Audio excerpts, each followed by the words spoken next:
Now, the news. The gun industry is suffering from a big problem. Expensive guns. Week after week, you guys are telling me in the comments that guns are just too expensive these days. Well, I've got one for you this week that is the opposite of that. It's called the DY9Z, or Z if you're Canadian, and it's from a company called Duria. We reviewed the DY9 Island from Duria earlier this year, if that name sounds a little bit familiar. Well, this new one has a lot going for it. First, it's a 3.5-inch 9mm with 15 round mags. It's 1.1 inches wide, so it's pretty slim, has interchangeable back straps, has a set of white dot sights on top with a U-notch rear, and it's optic cut for RMSC optics. This is in line, sort of, with the slimmer Glock guns like the 48, 43, that sort of thing, and it's less in line with the DY9 full size. It looks to have some light grooves on the slide and nice textured thumb locator thing just forward of the takedown. And the key here is the MSRP. It's $299 MSRP for this gun. $299. That is outstanding value if it's any good. I have not shot one yet, so the jury's still out. I know that we don't always cover the most affordable stuff on this show because the industry doesn't always produce the most affordable stuff. However, I wanted to lead off with something that you guys might be able to swing. I'd love to know how many of you guys will be interested in something like this at that price. Sound off in the comments and let us know down below. Welcome back to another episode of the Gun Collective News. I'm John Patton, and we are getting closer to 500,000 subscribers on YouTube every single day, thanks to you guys. About half of you out there that are watching are not actually subscribed. You might think you are, but you're not actually subscribed. So if you'd help a brother out and get subscribed to this channel on YouTube, that would be awesome. Also, stay tuned. Got another deal of the week for you later in the show. Now, we have a bunch of new guns to get to this week, and I'll keep it rolling with one of the most exciting shotguns that I have personally seen in a while. It's called the Beretta AX800 Suprema, or Suprema. As far as I can see it, this is the next generation shotgun from Beretta. I absolutely still love the A400 series, but it's getting a bit long in the tooth, and this one has some pretty interesting advancements. First is the new B-Link Pro gas system. This is an updated version of the B-Link or Blink and is said to have 36% faster cycling. And they also PVD coated the internals to make them easier to clean and work better. There's then the Kickoff Pro, which is said to have 70% less recoil. They don't say what less than what. It uses a hydraulic piston to dampen the recoil, and the old Kickoff system was really good. And then there's also a new cheek piece that's interchangeable for using optics, and then a new butt pad as well that's supposed to be better. There's interchangeable pistol grips, enlarged controls, a new flat trigger, and a bunch of other stuff. And the cherry on top here is the new optic-ready polymer receiver. Yes, this is a 3.5-inch waterfowl shotgun with a frickin' polymer receiver. I've not seen anything quite like this. They don't mention what kind of polymer this is, but I'm guessing it's sort of glass fiber nylon. That's what I'm guessing. But it's awesome to see this overall. I would say that this is one of the most technologically advanced waterfowl shotguns out there right now. I haven't seen anything more advanced than this, and it can be had in 6 different camo patterns. And you do pay a bit for that. The MSRP on this is $2,500 unless you want it in the all-black version, which is $2,400. If you want to see us do a review on this thing and really see what's on the cutting edge of shotguns like this, please let Beretta know down in the comments. I will show them. It's not often that we see something interesting in this space, so I hope you guys are excited like I am about this. Next up this week is a new one from Black Collar Arms. These folks always have something interesting going on, and this one's no different. It's called the Texas Typewriter, and it's a new take on a 1022 clone. Instead of your normal receiver, though, you have a monolithic receiver. It's said to take 1022 barrels, triggers, mags, and then it also uses an AR-15 grip. And then they also have an ARCA/M-LOK handguard out front and a modular rear, which means you can swap stuff around, a stock, a brace, a this or that, whatever. There's a quick change handguard, but I can't tell you when I've ever need to quickly change my handguard. I don't quick change okay, whatever. Either way, it looks pretty sweet and is super light at under 4 pounds. MSRP on these is $1,500 for the rifle, $1,600 for the SBR version, and $1,350 for a pistol version. And then we also have a couple special editions celebrating the Marine Corps 250th. First is one from Iron Valley Supply and has a theme that matches the Marine Corps dress blue uniform. I think it looks pretty slick. A little old school, whatever. It's chambered in 45 ACP, has a 7-round mag, and looks pretty basic besides the finish on the exterior. The MSRP there is $2,500. That's probably a limited run gun. And Gerson is celebrating the Marine Corps as well with a version of their MC 1911S. It's chambered in 45 ACP, has 8-round mags, and is a little more modern in design. It comes in a fancy case and has less focus on the polish and the fancy, and has a Marine Corps theme on the outside, Marine Corps grips, some stuff on the slide. MSRP there is $979. I'm going to kick up the speed with some more new ones here. Atcar USA has a new over-under called the Coot Magnum. Sounds like a 70s action star to me. It has a 3.5-inch chamber and whatever that camo is. They don't say what camo that is on their own website. It's so weird. MSRP is $1120. Ruger has a new version of the Mark IV 2245 Light. It's essentially a new barrel that is not actually threaded, even though it looks like it. Yes, a fake threaded barrel. Why? I don't get that. It has G10 grips that are new and look pretty comfy. MSRP is $819 for that. Wow. And Volkortsen has a new version of the Mini Mamba in Flat Dark Dookie. These come with a 3-inch threaded barrel, 10-round mags, and adjustable sights. This would be really neat with a can, I think. Volkortsen makes really good stuff, so it'll probably be good. MSRP is $1575 there. And Smith & Wesson has a new version of the Model 20. It has a 6-inch barrel, old school grip shape, the 6-round cylinder in 357 mag, and is basically like a classic old school wheel gun. They're only going to make 500 of these, and it's a distributor exclusive. The MSRP there is $1550. We have been covering so much of a variety of stuff this week. We've been all over the map on types of guns this week, and it's awesome to be able to do that. You know who else has a huge variety of stuff? This week's sponsor, Primary Arms. When I think of affordability for everything gun related, I think of Primary Arms. I just want to take this time to say thank you to them for sending over this Surefire Optimized BCG. That's pretty cool. We really enjoyed using that thing. And they also sent over a Geisley SSAE trigger. It's one of the best all-around triggers out there. Primary Arms is one of my go-tos, and it should be one of yours as well. Be sure to check out Primary Arms. Big thanks to Primary Arms for supporting TGC. We really do appreciate them.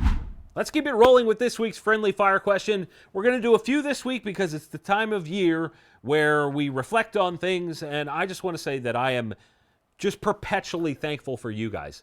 Hugh Fullbowl says, what prescription shooting glasses do you recommend? I've been using Tactical RX for years, and I absolutely love them. The ones you see me wearing are called the Little John frames that are made for dudes with big heads like me. Takeo 650 says, what ear pro do you prefer? I use custom in-ear silicone molded ones most of the time with some Walker game ears, the things that go over your ears. Those use amplification, and they're great. All in, they're worth about like $700. So it's a little bit pricey. I shoot as part of my job, so it's worth it for me. I'm not saying you have to. Otherwise, I use Howard Light or some other over-ear setup when it's really cold out. Levitating Koala says, is the M9A4 a good pick for a first handgun? If you like it, then yes. I tell everyone to go to the range and rent a bunch of stuff and find out what you like to decide what you're actually going to buy. You need to go shoot stuff first. My first handgun was a Smith & Wesson 686 Plus. Sydney Huckabee says, what's the pink and weird colored AR pistol behind you? That is Project Atrocious. YouTube actually deleted my video on that one, so we're going to probably have to refilm that. It's a 4-inch 5.56, and it's really dumb. It's stupid, hilarious, I love it. This is Project Atrocious. It is atrocious, and this is so dumb. This is just the worst. I love this. And Revo21 says, which Funko Pop is behind you on the wall? That's me, actually. That's me.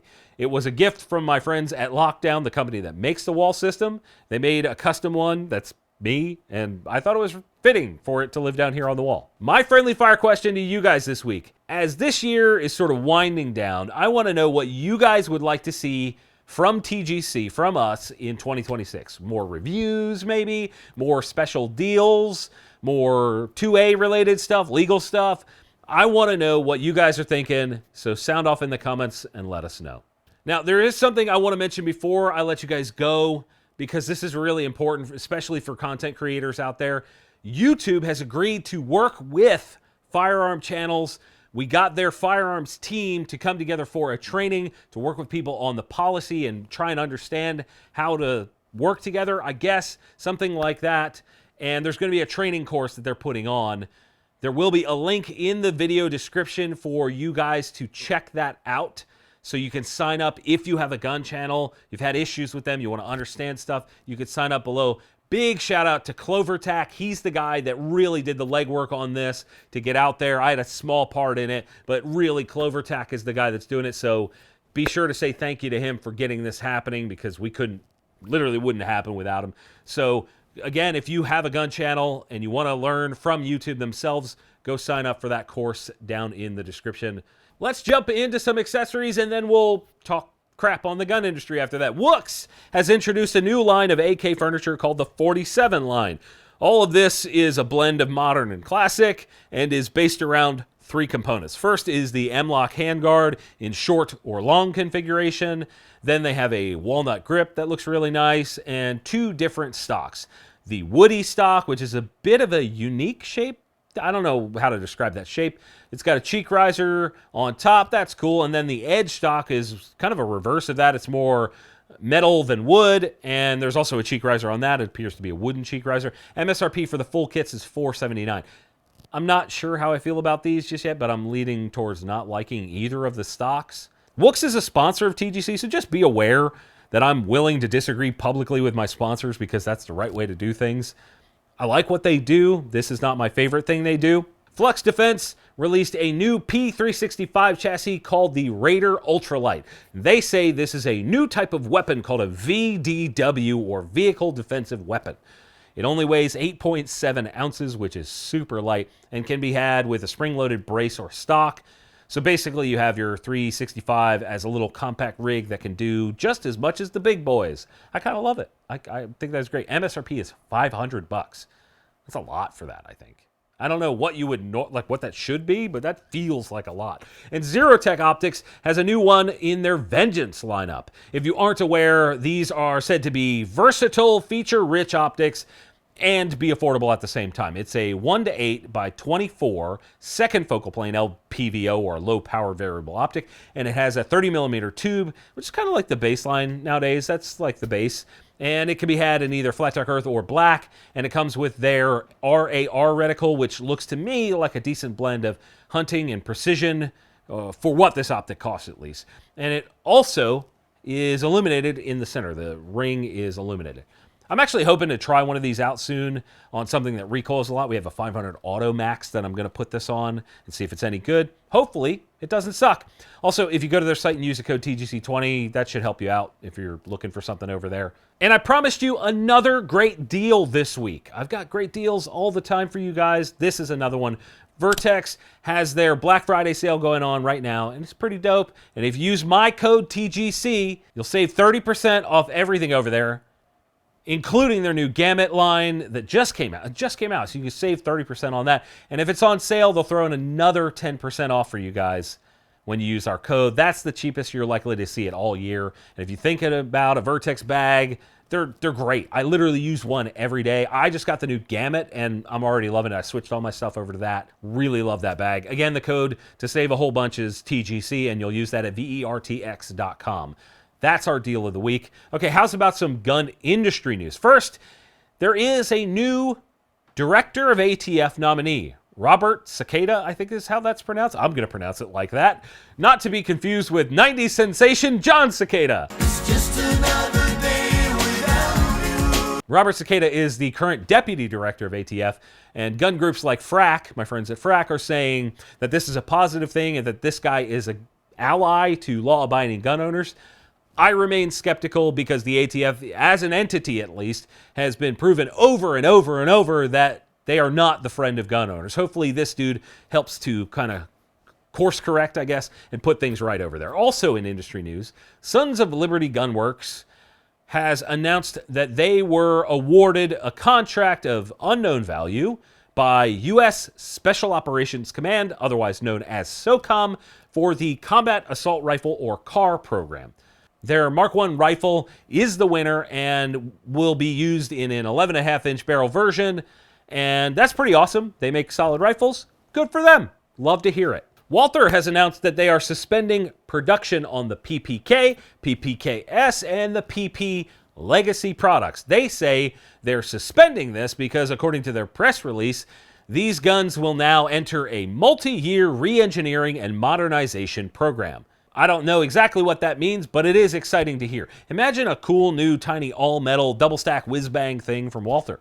That would be pretty neat. I'm not sure if that's what's going to happen, but a boy can dream, right? I can dream. Let me dream, damn it. I actually think this is a good thing. I don't think the PPK is great. I don't enjoy that gun. It doesn't fit my hand well. Get slide bite every time the gun goes off. Blech. I don't enjoy any of its variants either. I'm hoping that something cool comes from this re-engineering that they're doing. And on a sad note, Rock Island Armory / Arms Corps worldwide are both suffering a bit right now because their CEO, Martin Tuazin, has passed away. I didn't realize this, but he was part of the family that brought Rock Island Armory from like a small retail store in the Philippines into like a big worldwide arms company. That's cool. His grandfather was responsible for that, so it's interesting to see their family continuing this. And his sister, Lisa, is actually the president and CEO of RIA USA, and said that his kindness, leadership, and commitment touched a lot of lives, and that's great. I love to hear that he was a good man, and even though I never met him, having seen the outpouring of support from people that I trust, I believe that we as a community are diminished